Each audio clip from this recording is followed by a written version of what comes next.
My parents said their Christmas party was adults only, so my son wasn't invited. But when I arrived, my sister's 3 kids were already opening presents. Mom smiled and said, "They deserve to be here." I quietly ended every dollar of support I'd been giving them. Hello everyone, my name is Rachel Morgan. I'm 36 years old, and the Christmas that finally ended my relationship with my parents started with one simple sentence. Mom called 3 days before Christmas Eve. "Rachel, this year's gathering is going to be adults only." I smiled. "Oh, so Nathan can stay with his dad." She sounded relieved. "Thank you for understanding. I just think it'll be quieter without children." I agreed. It made sense, or at least, it did until I opened my parents' front door on Christmas Eve, standing beside the tree, opening presents, laughing with my parents, were my sister's 3 children. Mom looked directly at my empty hands, then at me, and smiled. These children deserve to be here. I didn't argue. I didn't cry. I simply walked out. That same night, I canceled every automatic payment I'd been quietly making for my parents during the previous 6 years. Looking back, the Christmas party wasn't really the beginning. It was simply the moment I stopped pretending not to see what had always been there. My son Nathan was 8 years old, bright, funny, curious about absolutely everything. He could spend an hour building Lego cities or asking questions about space. He'd never met a stranger. After my divorce, Nathan became the center of my world. His father remained involved. We shared custody peacefully, but holidays were always difficult. Every year, Nathan looked forward to Christmas at Grandma's house. Every year,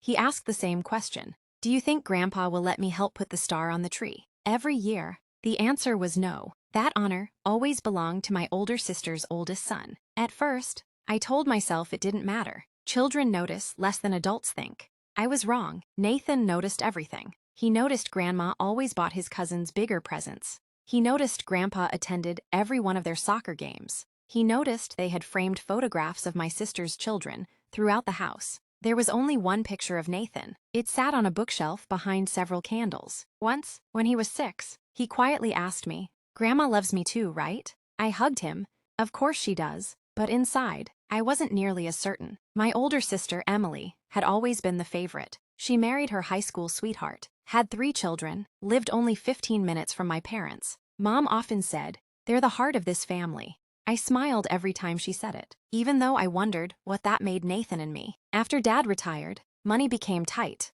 Mom mentioned they were struggling. Without saying anything to Emily, I quietly helped. It started with groceries, then property taxes, then homeowner's insurance, then the furnace broke, then Dad needed dental work insurance, wouldn't fully cover. Every month, automatic transfers quietly left my checking account. I never told anyone, not even Nathan. I wasn't buying affection. I simply believed family helped family. Ironically, Emily never contributed financially. She always had a reason. "We're saving for Disney. The kids need braces. Daycare is expensive." Mom always defended her. She has 3 children. Apparently, one child didn't count. Then Christmas approached. Nathan was excited. He'd spent 2 weeks making homemade ornaments for Grandma.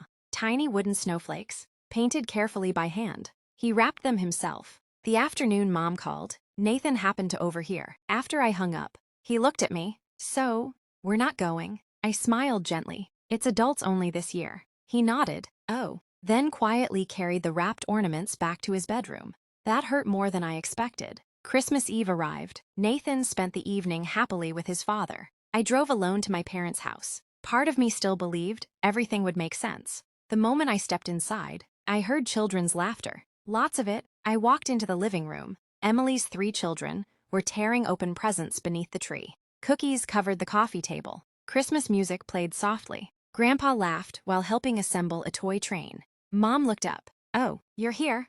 I stared at the room. I thought this was adults only. Nobody answered. Finally, Emily shrugged. "Mom meant the other children." I looked at her. "What does that mean?" Mom answered before Emily could. "Rachel, these children deserve to be here." The words landed like ice. I quietly asked, "And my son doesn't?" Mom sighed. "You know that's not what I meant." "Then explain what you meant." She looked uncomfortable.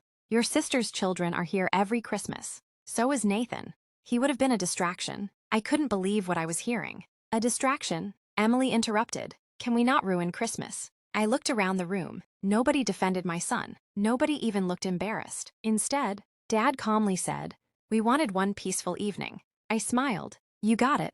I placed the neatly wrapped gift I'd brought onto the entryway table, then quietly walked out. No one followed. No one stopped me. By the time I reached my car, I wasn't angry anymore. Just finished. When I arrived home, I opened my laptop, logged into my online banking, mortgage assistance, canceled, insurance payment, canceled, monthly grocery transfer, canceled, utility contribution, canceled, home maintenance account, canceled, one after another. 6 years of quiet financial support disappeared in less than 5 minutes. I closed the laptop, poured myself a cup of tea, then watched the snow fall outside my window.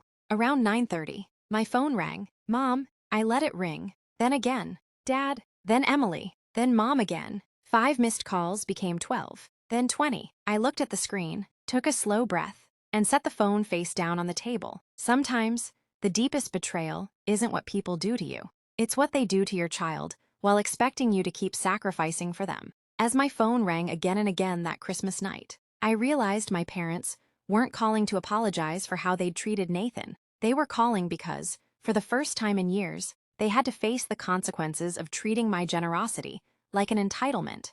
The phone continued ringing. Mom, Dad, Emily, then Dad again. By midnight, there were 27 missed calls. Not one voicemail asked about Nathan. Not one message apologized. Instead, the texts all sounded the same. Call us immediately. Something's wrong with the bank. The mortgage payment didn't go through. Answer your phone. I placed the phone on silent. For the first time in years, I slept peacefully. The next morning, Nathan came home smiling. He carried a handmade Christmas ornament from his father's house. Mom, look, it's us. The ornament showed the two of us standing beside a tiny Christmas tree. I smiled. It's beautiful. He looked around. Did Grandma like my snowflakes? That question broke my heart. I knelt beside him. I never gave them to her. Why? I took a slow breath. Because I think they belong somewhere they're appreciated. He nodded quietly, then smiled. We can hang them here. We absolutely can. Together, we placed every handmade ornament on our own Christmas tree. Somehow, it looked more beautiful than ever. Around noon, someone knocked loudly on my front door. I already knew who it was. Mom, Dad, Emily. I opened the door. Mom walked in immediately. Rachel, what have you done? I canceled the payments. Dad looked exhausted. The bank called this morning. The mortgage is overdue. I nodded. I know. Mom stared at me. You can't punish us because of one misunderstanding. I looked directly at her. This isn't about one Christmas. It's about 8 years. She frowned. What do you mean? I walked into my office, returned with a thick folder. Inside were bank statements dating back 6 years. Every transfer, every payment, every receipt. I placed them on the dining table. Dad slowly began flipping through the pages. His hands started shaking. You paid all of this? Yes. The furnace? Yes. The roof repairs? Yes. The insurance? Yes. The property taxes? Yes. Mom whispered. I thought those came from our savings. I looked at her. What savings? She looked toward Dad. Neither of them answered, because there hadn't been any. Emily picked up another statement. Her face slowly turned pale. Rachel, you've spent over $200,000. I nodded. Approximately. Silence filled the room. Finally, Dad quietly asked, why didn't you tell us? I wasn't looking for praise. I was trying to help. Mom began crying. We never knew. You never asked? Then I looked directly at Emily. Do you know how much you've contributed? She lowered her head. No, nothing. She couldn't argue, because it was true. For years, she had assumed our parents were financially secure. She'd never realized someone else was quietly carrying the burden. Nathan walked into the room. He stopped when he saw everyone. Grandma? Mom smiled through her tears. Merry Christmas. Nathan looked at me before answering, then quietly said, Merry Christmas. He walked over and stood beside me. Without thinking, he reached for my hand. That simple gesture reminded me exactly why I'd made this decision. I wasn't just protecting myself anymore. I was protecting him. Mom looked at Nathan, then at the homemade snowflake ornament hanging on our tree. Did he make those? Yes. I thought he brought them yesterday. He did. You never opened them. Mom covered her mouth. I forgot. Nathan quietly answered. It's okay. I made new memories. The innocence in his voice seemed to hurt her more than anything I could have said. Dad slowly stood. He looked around my house, at the family photographs, at Nathan's school awards, at the Christmas tree covered with homemade decorations. Then he whispered, We've been celebrating the wrong family. Nobody spoke. Finally, Emily walked over to Nathan. I'm sorry. He looked up at her. For what? For making you feel like you didn't belong. Nathan smiled politely. It's okay. Then he said something none of us expected. My mom says families make mistakes, but they have to fix them. Emily burst into tears. Dad hugged his grandson. For the first time in years. Not because someone was watching, because he genuinely wanted to.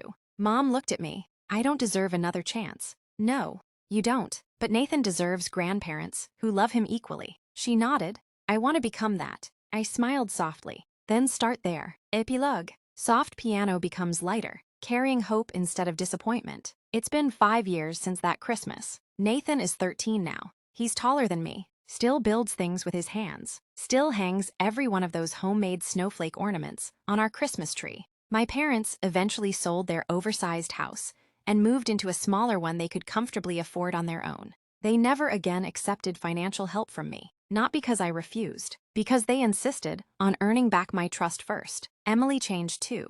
She finally began contributing to our parents' care, instead of assuming someone else always would. The greatest change, though, was Christmas itself. No more favorites, no more real grandchildren. Every child hangs an ornament. Every child opens presents together. Every child belongs. My thoughts. Looking back, the most painful part wasn't being treated unfairly. It was watching my son quietly accept treatment no child should ever believe they deserve. Children learn their worth from the adults around them. That's why it's a parent's job to protect them, not only from strangers, but sometimes from family too. The day I canceled those payments wasn't an act of revenge. It was the day I stopped teaching my son that love means accepting disrespect. Because real generosity should come from love, not obligation. And real family never asks one child to sacrifice another child's dignity just to keep the peace.